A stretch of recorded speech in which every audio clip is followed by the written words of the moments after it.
ندیم غفور social worker اس وقت قبرستان میں موجود ہیں اور ایک اہم پیغام انہوں نے دیا ہے، آئیے ان کی زبانی سناتے ہیں۔ بسم اللہ الرحمن الرحیم۔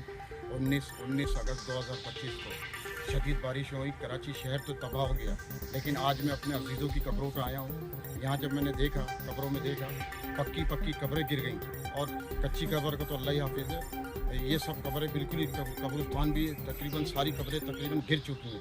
میں یہ کہتا ہوں، سب سے پہلے تو ایک میسیج دیتا ہوں، میں نے بھی قدم بڑھا دیا ہے۔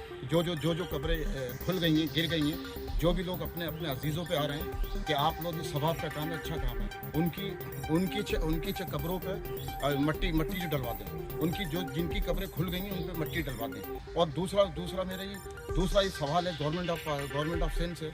مرتضیٰ وہاب نے واضح طور پہ کہا ہے کہ میرے خیال میں 4,000 ساڑھے 4,500 روپے فیس ہے اس کی یہ قبر کی، لیکن یہاں جو 40,000 50,000 روپے قبر کے لیے جاتے ہیں۔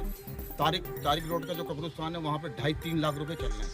لیکن میں یہ مرتضیٰ وہاب سے میرا سوال ہے، یہ کہ گورنمنٹ کے جب اکاؤنٹ میں جا رہا پیسہ، چلو میں تسلیم کر لوں گا، مان لوں گا، چلو گورنمنٹ کی ہمارا سندھ مضبوط ہو رہا ہے، پاکستان مضبوط ہو رہا ہے، لیکن یہ پیسہ 50,000 روپے گورکن لے رہے ہیں، یہ کس کی جیبوں میں جا رہا ہے، کہاں جا رہا ہے؟ قبرستانوں کا برا حال ہوا ہوا، کوئی اس کی سنائی نہیں ہے، کوئی اس کی دیکھ بھال نہیں ہے۔ میں ایک بار پھر عوام سے اپیل کرتا ہوں کہ آپ لوگ بڑھ چڑھ کے قدم اٹھائیں، جن کی قبریں بارش میں گر گئی ہیں۔ گورکن تو چاہ ہی رہا ہے کہ یہ جو قبریں گر جائیں، بیٹھ جائیں، تاکہ میں لوگوں سے 50,000-60,000 روپے میں دوسرے کو ادھر دفن کر دوں، لیکن ایسا نہیں ہوگا۔